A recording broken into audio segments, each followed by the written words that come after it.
about stepping into new C-suite roles. There's always something. But what is it, if you could go back in time and tell yourself this, and I'm sure you had lots of advice coming at all, but then you stopped and think about it and you're like, well, I wish someone told me this. Anything? Yeah, I think the biggest one is actually just to be mindful of, like, I'll mind the gap internally, which is understanding the gap between how a business presents itself, both in terms of its operating structure, its operating model, as well as how it, in theory, makes decisions versus how it actually is structured and how it's actually making decisions. Every business has a gap between this formal and informal operating model. It's actually not necessarily a bad thing. Gaps in operating models come because of differences in leadership capability. It comes in differences because of how different business units might be connected. It can come because of shared resources, and it can be different because of norms around how decisions are made within a business. And if you try to attack a business problem by only thinking about the formal structure of the model of the company, the formal operating model, you're oftentimes going to run into consequences of, like, that person's just not capable of handling the thing that you're trying to bring to them. They're evolving in their career and they're not ready to handle that distinction. And so finding what the actual, kind of call it, reality operating model and reality norms of the business are, and figuring out the gap between those two things can make it so that you can get some really fast leverage in a new organization. And that can be true inside of a new company, or that could be true simply within a different division within the company that you're already in. Great. Thank you for that. Tim, we always like to ask our guests to reflect a little bit on the personal side for us. And we're wondering if there's something, maybe in general, most colleagues might not know about you. Something you're involved with, something from your past don't know. Anything? Well, most of my colleagues have recently learned that I like to thinly slice garlic. I don't know if that counts. A pizza party for some, where pasta night? I don't know. What allowed you to share this with them? Someone had just asked what I think is a fantastic question, which is, what's a dull fact about yourself? And I thought that was appropriately dull. I stole this all from the movie Goodfellas, where there's this wonderful scene of someone thinly slicing garlic, and I just kind of became obsessed with it over time. We could have an entirely separate podcast on the benefits of thinly slicing garlic, but we can save that for your next adventure as a podcaster.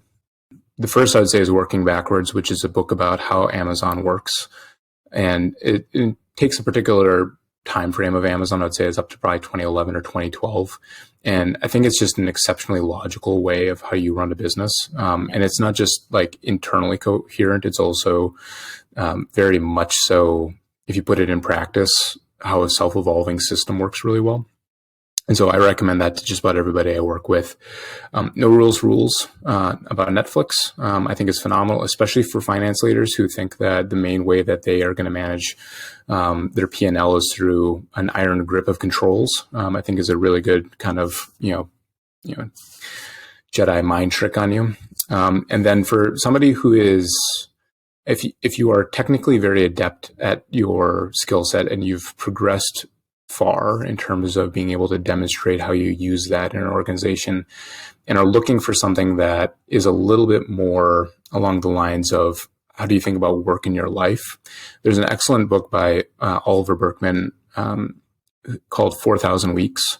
And I think the subtitle is something like Time Management for Mortals. And it does a really good job of not prescribing a specific way to view your life, but it does do a really good job of unpacking a lot of how the emotions around work.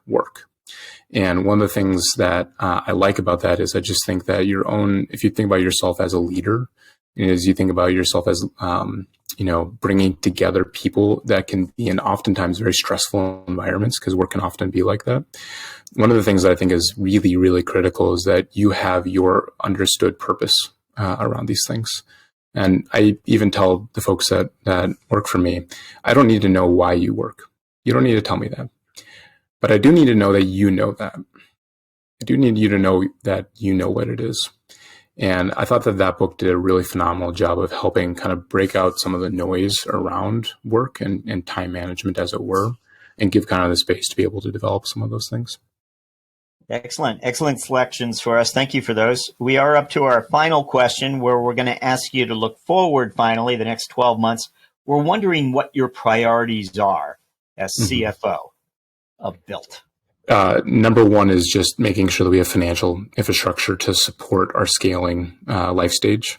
Being able to bridge us forward and forward and forward again in a way that's not just meeting requirements, but is enabling us to spend as much time as possible doing decision support alongside operators. I think that the highest calling of a finance, or broadly speaking, and I'd throw other things inside this, analytics, I'd certainly throw strategy, accounting, other functions.